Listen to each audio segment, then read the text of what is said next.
Fala, meus irmãos, e aí, tudo bem? Estamos aqui para a 12ª lição. Estamos já na reta final dessa revista, Hebreus e Tiago. E hoje vamos falar do capítulo 3 e do capítulo 4 de Tiago. O assunto da lição: como controlar a língua e resistir ao diabo. O texto áureo diz assim: ora, a língua é fogo, é mundo de iniquidade. A língua está situada entre os membros de nosso corpo e contamina o corpo inteiro. E não só põe em chamas toda a carreira da existência humana, como também é posta ela mesma em chamas pelo inferno. Tiago, capítulo 3, verso de número 6. A verdade prática diz assim: quem ouve conselhos se torna sábio. E a nossa leitura bíblica é todo o capítulo 3, do verso 1 até o 18, e eu vou colocar aí na tela para você acompanhar. Vamos ler? Diz assim: meus irmãos, muitos de vós não sejam mestres, sabendo que receberemos mais duro juízo. Porque todos tropeçamos em muitas coisas, e se alguém não tropeça em palavra, o tal varão é perfeito e poderoso para também refrear todo o corpo. Ora, nós pomos freios nas bocas dos cavalos para que nos obedeçam e conseguimos dirigir todo o seu corpo. Vede também as naus que, sendo tão grandes e levadas de impetuosos ventos, se viram com um bem pequeno leme para onde quer a vontade daquele que as governa. Assim também a língua é um pequeno membro e gloria-se de grandes coisas. Vede quão grande bosque um pequeno fogo incendeia. A língua também é um fogo, como mundo de iniquidade. A língua está posta entre os nossos membros e contamina todo o corpo e inflama o curso da natureza e é inflamada pelo inferno. Porque toda a natureza, tanto de bestas feras como de aves, tanto de répteis como de animais do mar, se amansa e foi domada pela natureza humana. Mas nenhum homem pode domar a língua. É um mal que não se pode refrear, está cheia de peçonha mortal. Com ela bendizemos a Deus e Pai, e com ela amaldiçoamos os homens feitos à semelhança de Deus. De uma mesma boca procede bênção e maldição. Meus irmãos, não convém que isto se faça assim. Porventura deita alguma fonte de um mesmo manancial água doce e água amargosa? Meus irmãos, pode também a figueira produzir azeitonas ou a videira figos? Assim tampouco pode uma fonte dar água salgada e doce. Quem dentre vós é sábio e inteligente? Mostre pelo seu bom trato as suas obras em mansidão e sabedoria. Mas se tendes amarga inveja e sentimento faccioso em vosso coração, não vos glorieis, nem mintais contra a verdade.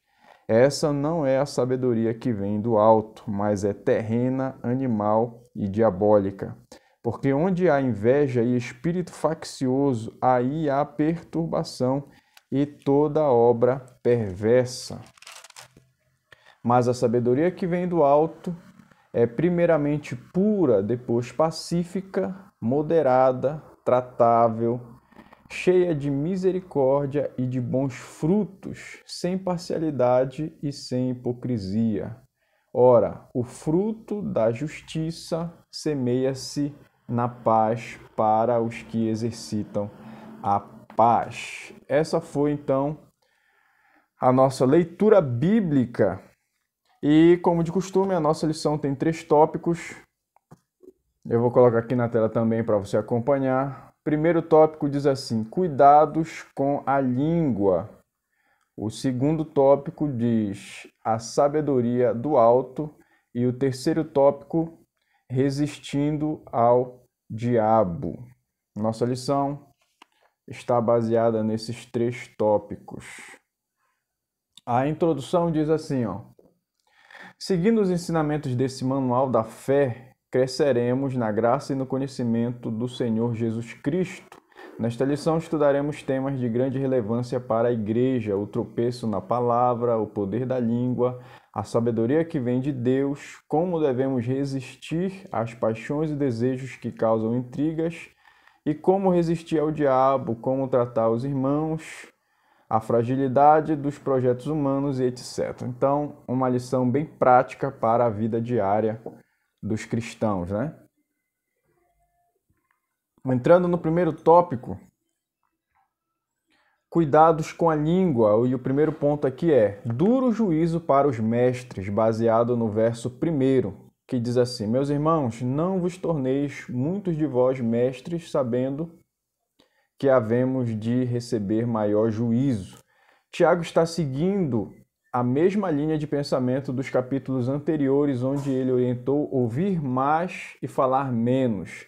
Aqui o apóstolo faz um alerta que serve tanto para aqueles que são mestres, como para aqueles que se dizem mestres, sem terem recebido de Deus tal dom.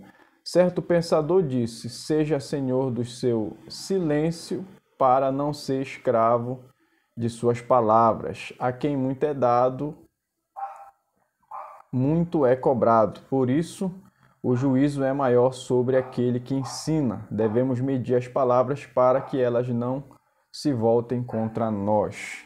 Então a Bíblia fala que nós seremos julgados pelas nossas obras e pelas nossas palavras. E os mestres, né, aqueles que recebem de Deus esse dom de ensinar, eles receberão muito maior rigor no juízo, porque além deles falarem, né, terem a responsabilidade de ter recebido o dom de ensinar, se ensinar errado, vão conduzir muitos para a perdição e o caminho errado. Por isso o juízo será mais severo em cima deles. Aqui o segundo ponto é: a língua é como um fogo, que é o verso de número 6. Diz assim: ora, a língua é fogo, é mundo de iniquidade. A língua está situada entre os membros de nosso corpo e contamina o corpo inteiro. E não só põe em chamas toda a carreira da existência humana, como também é posta ela mesma em chamas pelo inferno. Uma música popular dizia: palavras são navalhas. Nunca ouvi essa música. De fato, as palavras podem trazer vida e podem matar. Elas não são apenas navalhas, como também flechas, pedras, espadas, setas, dardos inflamados que ferem e podem matar. Elias, um profeta cheio de autoridade, enfrenta 850 profetas de Baal e Acerá, mas uma palavra de Jezabel quase mata o homem de Deus. Ele dispensou seu moço, fugiu para o deserto e se prostrou e pediu a morte. 1 Reis, capítulo 19, do verso 2 ao 4. Uma calúnia destrói casamento, destrói amizades, destrói ministérios. A difamação pode levar pessoas à depressão e até ao suicídio. Em Provérbios 26, 20, está escrito: sem lenha o fogo se apagará, e não havendo maldizente, cessará a contenda. Então aqui Tiago vai explicar muito bem a respeito do poder da língua, né, do poder das palavras. E ele cita aqui o exemplo do profeta Elias, que enfrentou 850 homens, profetas dos deuses pagãos, né, de Baal aqui, mas uma palavra de Jezabel o fez querer desistir do seu ministério, da sua vida, e o fez entrar em uma profunda depressão. Então isso serve de alerta para nós. A nossa boca, ela tem poder. A língua, ela é muito poderosa naquilo que ela fala, seja para abençoar ou para amaldiçoar. E aqui ele chama a nossa atenção para que a gente tenha sabedoria ao usar a língua. E aqui vai falar no ponto 3, a dupla função da língua, baseado no verso de número 10. De uma só boca procede bênção e maldição. Meus irmãos, não é conveniente que estas coisas sejam assim. O comentário diz assim: quando lemos as lindas histórias da Bíblia Sagrada, percebemos o quanto era importante a ministração da bênção e o quanto é perigosa a palavra de maldição. Faraó era um homem ímpio, mas a Bíblia diz que quando Jacó chegou no Egito, ele abençoou Faraó 2 vezes, na chegada e na saída, Gênesis 47. Deus não permitiu que Balaão amaldiçoasse o povo de Israel, mas transformou a maldição em bênção. Vale lembrar que a promessa de Deus para Abraão foi: abençoarei os que te abençoarem e amaldiçoarei os que te amaldiçoarem.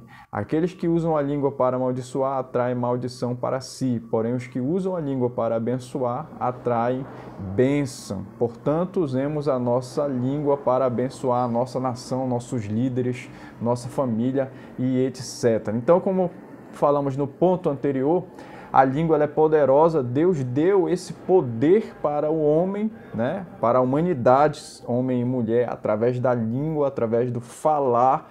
E essa promessa aqui de Abraão, abençoarei os que te abençoarem, amaldiçoarei os que te amaldiçoarem, também se cumpre em nossa vida.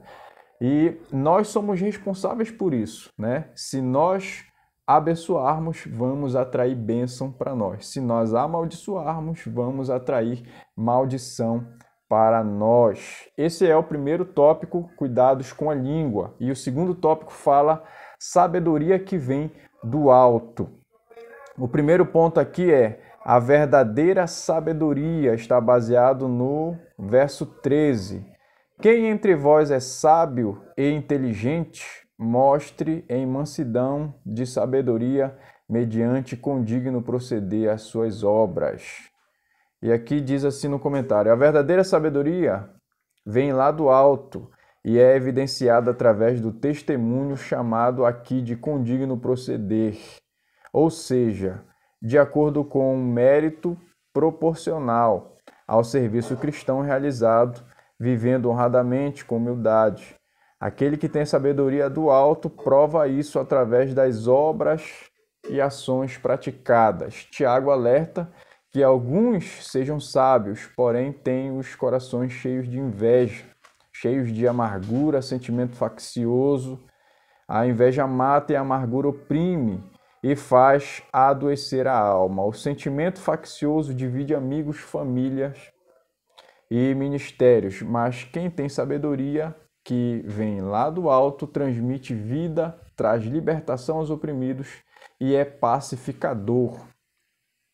Então aqui ele vai falar um pouco da sabedoria do alto, a sabedoria divina, né? E ela possui algumas virtudes e algumas qualidades, mas esse ponto aqui vai explicar basicamente que aquele que tem a sabedoria divina, a sabedoria do alto, ele transmite, ele expressa isso através do seu padrão de comportamento, como ele diz aqui, ó, do seu condigno proceder. E em contraste, no segundo ponto aqui, ele vai falar agora da sabedoria terrena, né? Falamos da sabedoria do alto, que é transmitida e expressada através do seu proceder, e agora nós vamos falar sobre a sabedoria terrena, que também possui adjetivos e que também é transmitida é expressada também através do comportamento, e está no verso de número 15. Esta não é a sabedoria que desce lá do alto, antes é terrena, animal e diabólica. Tiago destaca 3 características acerca da sabedoria que não vem do alto. A primeira é terrena, não vem de cima, não vem do alto, não vem do céu, não vem de Deus, não vem da Bíblia, vem exclusivamente da carne e dos sentimentos humanos. Então, a primeira característica aqui da sabedoria terrena é que ela é da sabedoria que não é de Deus, né? É que ela é terrena, ela é materialista, ela é voltada para aquilo que é material, para as coisas desse mundo. A segunda característica, ela é animal. E aqui vai dizer: não é espiritual, não é guiada pelo Espírito Santo, não pode alegrar a alma, pode até alegrar a alma, mas não alegra nem edifica o espírito, que é o homem interior. Então, segunda característica da sabedoria que não vem de Deus, ela é voltada para os prazeres humanos, para a satisfação carnal do homem, né? Quando eu falo homem, é a humanidade, né? Homem e mulher. Terceira característica, ela é demoníaca. O apóstolo Paulo alertou que nos últimos dias muitos dariam ouvidos a espíritos enganadores e doutrinas de demônios. Timóteo capítulo 1. 1 Timóteo capítulo 4, verso 1. O apóstolo Pedro também orienta aos pastores a servirem a igreja como exemplo ao rebanho e não como dominadores ou pequenos deuses. 1 Pedro capítulo 5, verso 3. Então, a terceira característica da sabedoria terrena, né, que é daqui desse mundo, é que ela é demoníaca, ela é voltada para o engano, para o erro, para ensinar as pessoas a andarem no caminho da perdição. E agora nós vamos falar a respeito da sabedoria do alto, tá?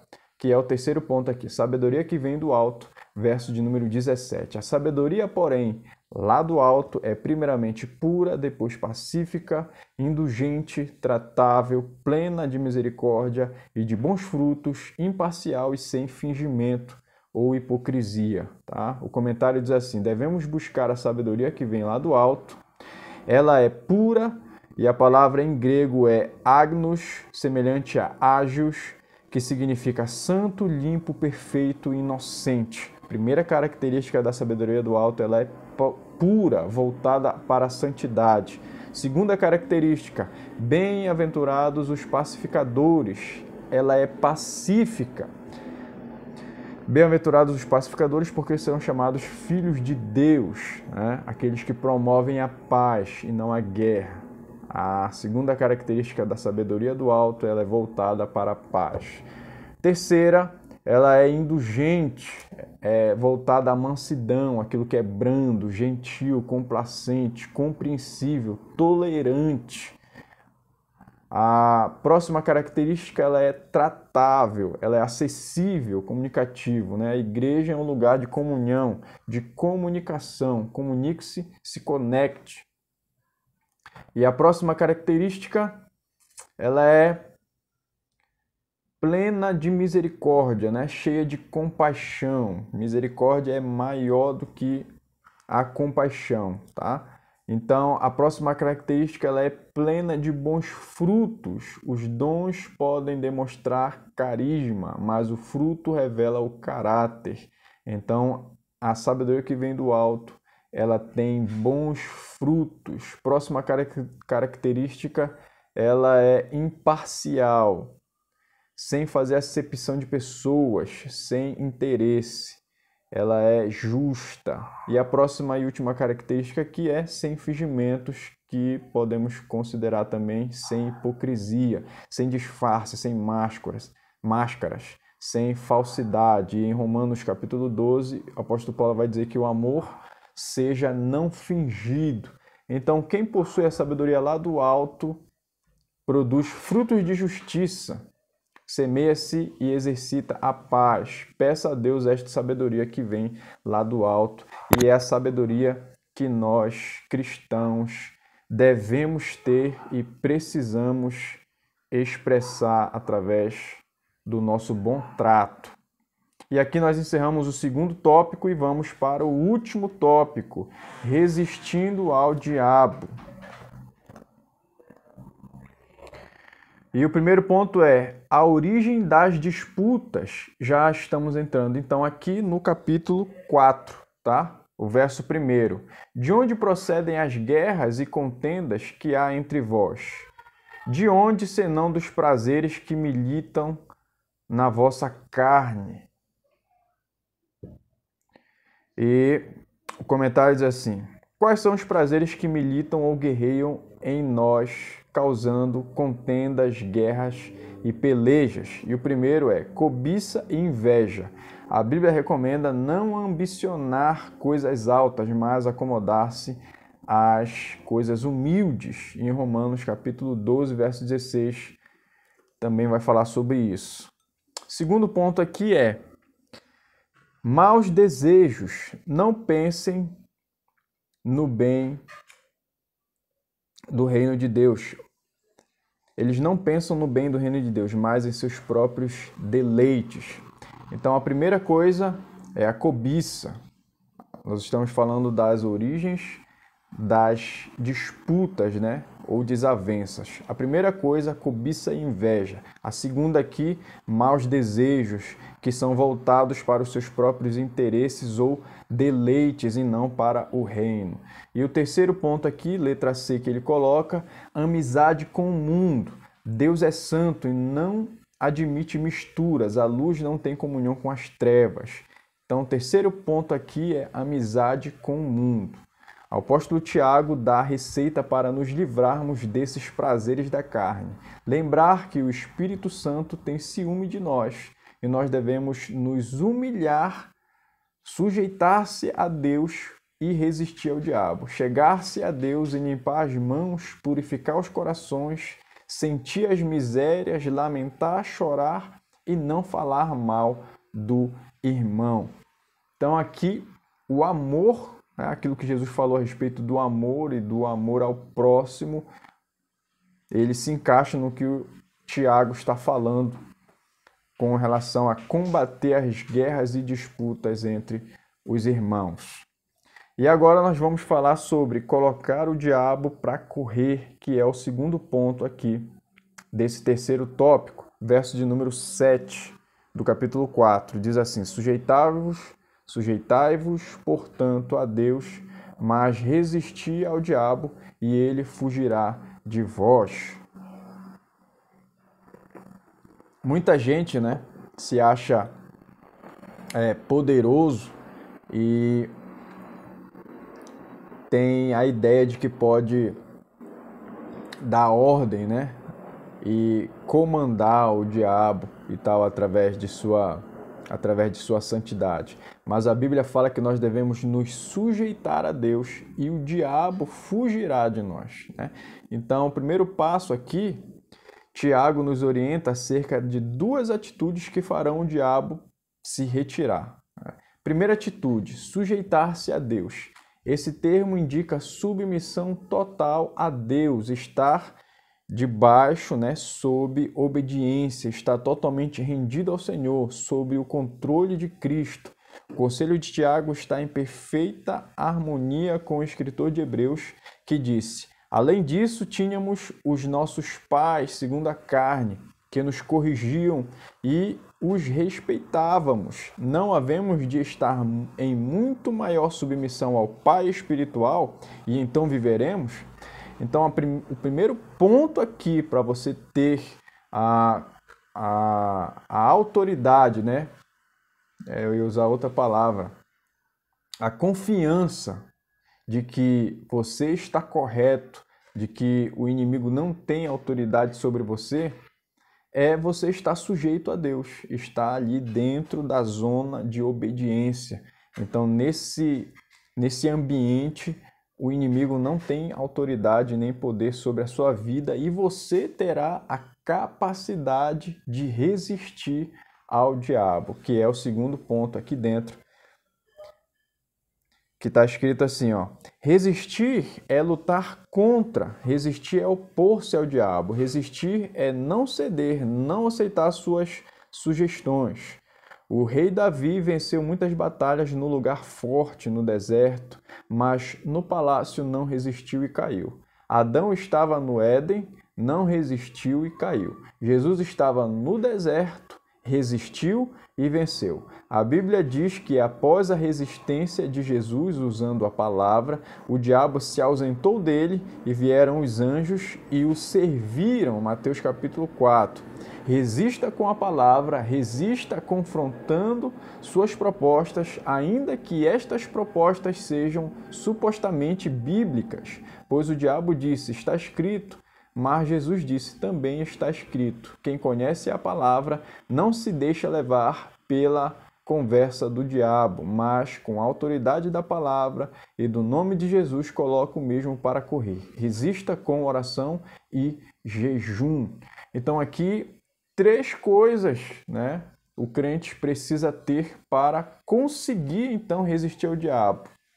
Ele precisa conhecer a palavra de Deus, estar de acordo com a palavra de Deus, dentro ali da zona de obediência. Segunda coisa, ele precisa ser um crente de oração. E a terceira coisa, ele precisa ser um crente que jejua, né? Que tem ali a disciplina espiritual de poder fortalecer o seu espírito e mortificar a sua carne, os seus desejos carnais. Então Jesus conseguiu vencer por causa disso. Mesmo sendo filho, ele aprendeu através daquilo que sofreu, da obediência.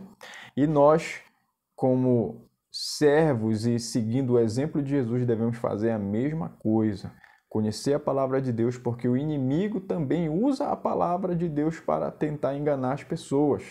E foi assim que aconteceu no Jardim do Éden, né? E o último ponto aqui é, se Deus quiser, que é o verso de número 13 do capítulo 4. Atendei agora, vós dizeis, hoje ou amanhã iremos para a cidade tal e lá passaremos um ano, negociaremos e teremos lucros. Tiago ensina que não sabemos o que sucederá amanhã.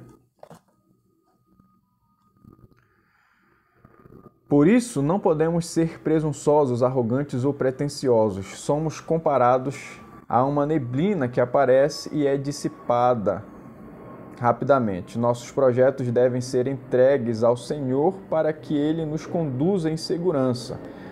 O ensinamento de Tiago foi tão forte que até hoje, quando somos indagados sobre a ida a algum lugar ou execução de alguma tarefa, geralmente dizemos, se Deus quiser. As pretensões arrogantes são consideradas pelo apóstolo Tiago como jactância maligna. Por isso, ele conclui esse assunto dizendo que aquele que sabe fazer o bem e não o faz, comete pecado. E aqui um conselho do livro de Provérbios que diz, consagre ao Senhor tudo que você faz e os seus planos serão bem-sucedidos. Então, o terceiro ponto aqui é também estar debaixo da obediência e naquela zona ali de proteção de Deus, onde a obediência nos guarda e nos protege. Porque estar dentro do campo de obediência é fazer a vontade de Deus, né? É entender que os nossos planos estão de acordo com os propósitos de Deus. Aqui, o cara que faz planos de ir para tal lugar, comprar, vender, né? Investir numa carreira, sem ser a vontade de Deus, sem ele procurar entender que aquilo é ou não a vontade de Deus, ele está investindo em algo que não vai dar certo. A Bíblia diz, consagre ao Senhor seus planos e eles serão bem-sucedidos, né? Se o Senhor não edificar a casa, em vão trabalham aqueles que edificam. Se o Senhor não guardar a casa, em vão vigia a sentinela. Então, tudo aquilo que a gente se propõe a fazer deve estar de acordo com a vontade de Deus para que isso possa dar certo. E a aplicação pessoal diz assim, ó, devemos buscar a sabedoria que vem lá do alto, resistir ao diabo sempre se submeter a Deus, os nossos projetos, dizendo, se Deus quiser. Amém? Aqui então nós encerramos essa lição, que é a lição de número 12. No próximo vídeo vamos gravar a última lição, lição de número 13. Muito obrigado por nos acompanhar até aqui. Eu quero te pedir, se inscreve no nosso canal, ativa o sino das notificações para você ser avisado e compartilha também esse vídeo. Tem um botão bem aqui escrito compartilhar. Clica nesse botão e aí você pode compartilhar no WhatsApp, no Facebook. Assim você vai estar também nos ajudando a divulgar os vídeos desse canal que falamos aqui sobre a palavra de Deus para abençoar e edificar a vida das pessoas. Beleza? Que Deus te abençoe, fique na paz e até o próximo vídeo.